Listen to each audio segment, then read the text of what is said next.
Assalamualaikum warahmatullahi wabarakatuh. Tidak ada satupun negara-negara maju tanpa melakukan bid'ah. Bid'ah di sini dalam tanda kutip maksudnya menciptakan sesuatu yang baru. Jadi kalau suatu negara ini ingin maju, dia harus melakukan bid'ah, melakukan sesuatu yang belum dibuat sebelumnya. Dan ini perintah dari Nabi Shallallahu Alaihi Wasallam supaya kita berbuat bid'ah yang untuk kemajuan.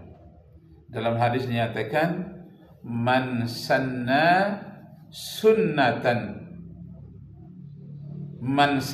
fil Islam sunnatan hasanatan falahu ajruha wa ajrun man amila biha ba'daha. Siapa yang menciptakan bid'ah-bid'ah yang baru, siapa menciptakan sesuatu yang baru, bid'ah yang baru, maka dia mendapat pahala dari bid'ah yang baru yang dia buat itu, dan mendapat pahala juga dari orang yang mengikuti sesudahnya. Jadi perlu kita menciptakan sesuatu bid'ah yang baru, terutama dalam bidang duniawi. Kalau dalam bidang akhirat sudah cukup semuanya.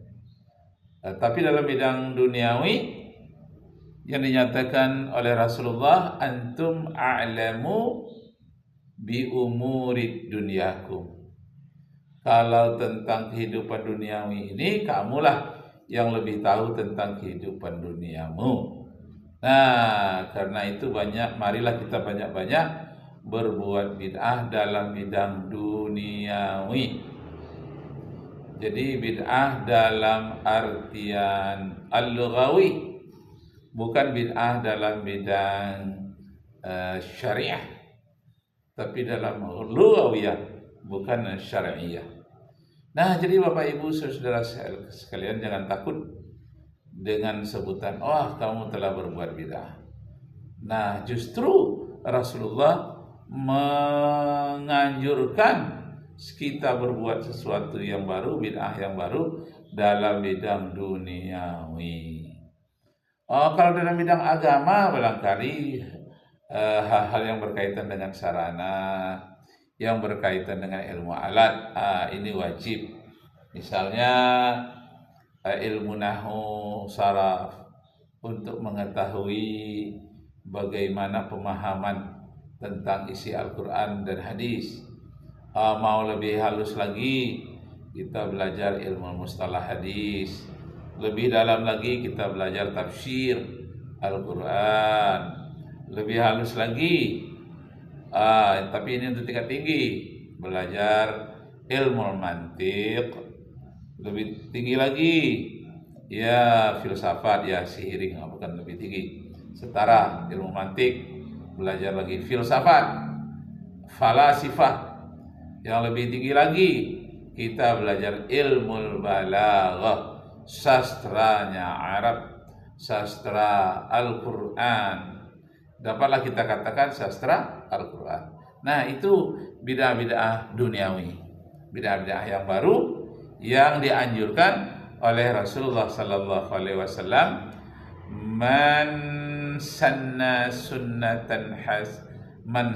fil Islam sunnatan hasanatan falahu ajruha. Siapa yang menciptakan suatu bid'ah yang baru, sunnatan hasanatan, sunnah yang baik, maka orang itu menciptakan suatu yang baik, orang itu mendapat pahala dari hal yang baru yang dia ciptakan, dan dia mendapat pahala dari orang yang mengikuti sesudahnya.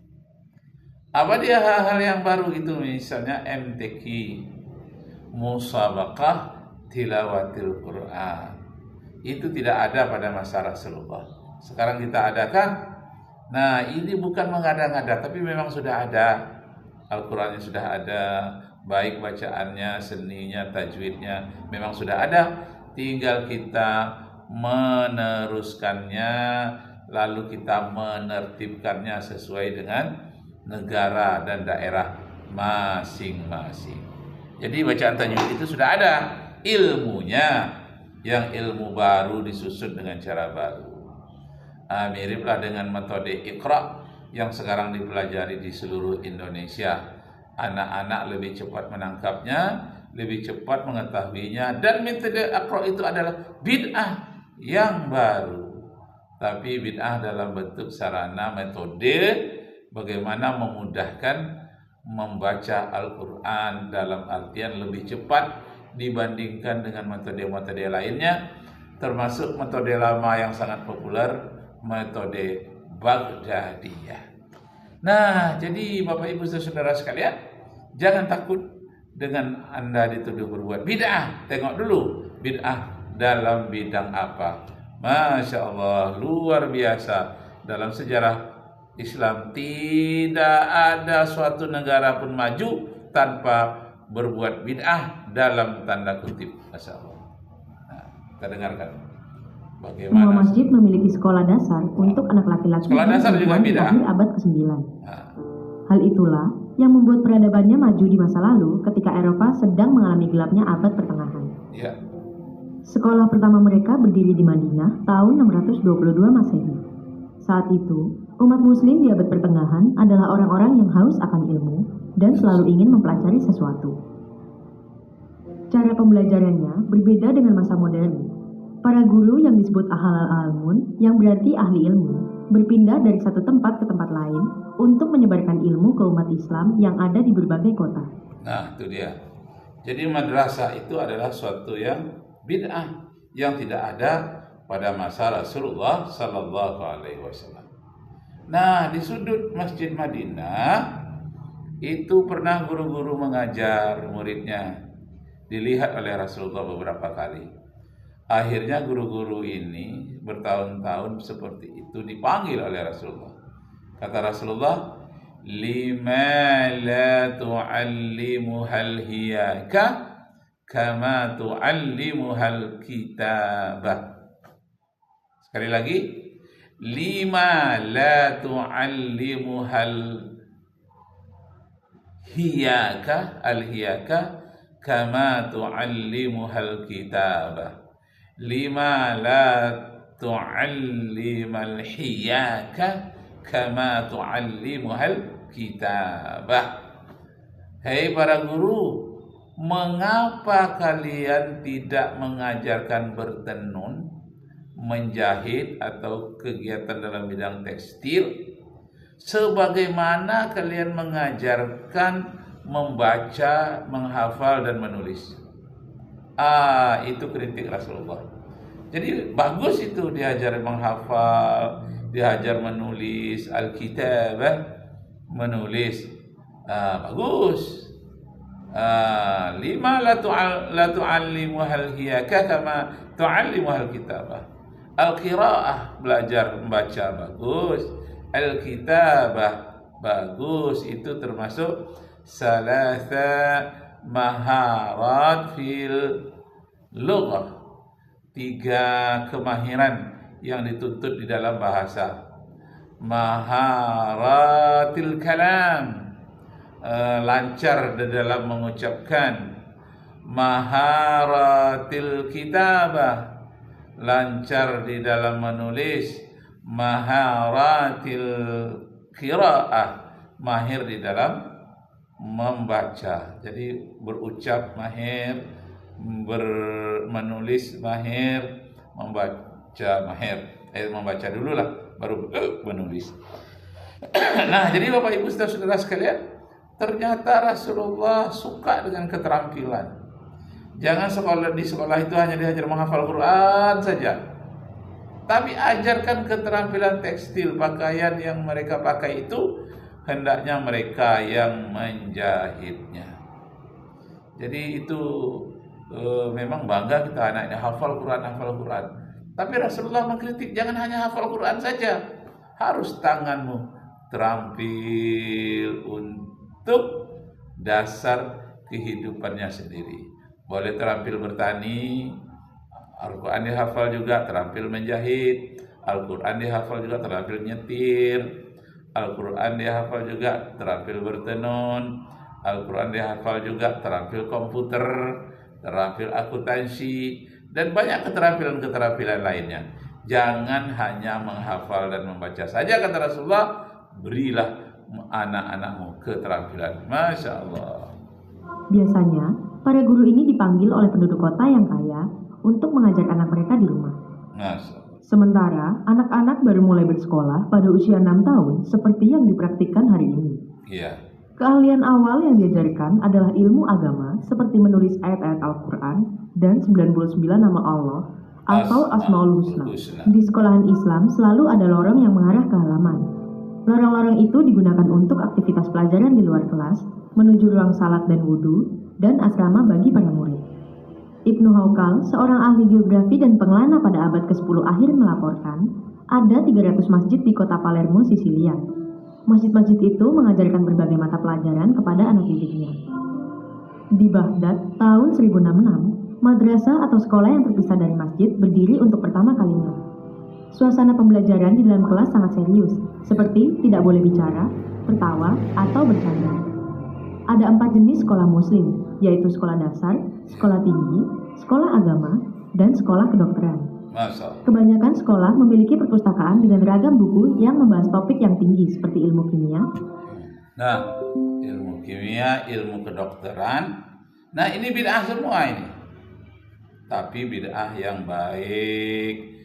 Bid'ah dalam artian duniawi untuk mendapatkan ukhrawi. Jadi belajar tentang akhirat, tidak melupakan ilmu-ilmu dunia. Sebagaimana firman Allah dalam Al-Quran, وَابْتَغِي فِيمَا آتَاكَ اللَّهُ الدَّارَ الْآخِرَةَ. Carilah apa-apa saja yang dapat membahagiakan kamu besok di akhirat. وَلَا تَنْسَ نَصِيبَكَ مِنَ الدُّنْيَا. Jangan kamu melupakan tentang ilmu pengetahuan dan usaha-usaha tentang kebahagiaan dunia.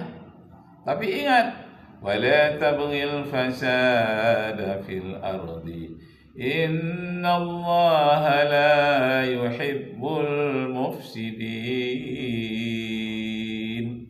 Cari akhirat, tidak melupakan dunia. Carilah sebanyak-banyaknya penemuan baru, tapi jangan sampai merusak. Sesungguhnya Allah tidak suka kepada orang yang berbuat kerusakan. Fisika dan astronomi, semuanya bertuliskan dengan bahasa Arab. Jika pendidikan hari ini mengenal sistem pembayaran sekolah dan biaya setiap semester, hal itu tidak berlaku pada peradaban muslim. Semua murid yang belajar di sekolah diberi buku, uang saku, dan dapat tinggal di asrama secara gratis. Lantas, dari mana uang yang masuk untuk sekolah? Semua berasal dari aukaf atau dana wakaf yang dikumpulkan oleh dinas tertentu dan dikelola untuk membangun sekolah, termasuk gaji guru dan makanan untuk siswa. Nah, jadi makan gratis seperti yang dilakukan oleh Presiden Prabowo di Indonesia itu sudah lama dilakukan di abad kemajuan Islam. Makan gratis khusus di sekolah-sekolah. Dananya dari mana? Dari dana infak, wakaf, sedekah. Kalau zakat, nah itu lain, khusus untuk fakir miskin. Tapi ingat, itu penuntut-penuntut ilmu itu termasuk asnaf yang 8, yakni fi sabilillah. Di antara asnaf yang 8 itu Ibnu Sabil ada, kemudian fi sabilillah. Yang diperuntukkan bagi pendidikan itu adalah yang fi sabilillah. Untuk makan orang-orang yang dididik itu adalah dana fi sabilillah. Maksudnya orang, bukan benda, kepada orang yang sedang berjuang di jalan Allah. Apakah itu berjuang karena perang atau karena dia berjihad dalam bidang ilmu pengetahuan, jihad fil ilmi. Pendidikan yang lebih tinggi muncul berkat kalangan ulama yang memandang ilmu dan iman saling berhubungan. Nah, demikian dulu, nanti kita sambung lagi. Wassalamualaikum warahmatullahi wabarakatuh.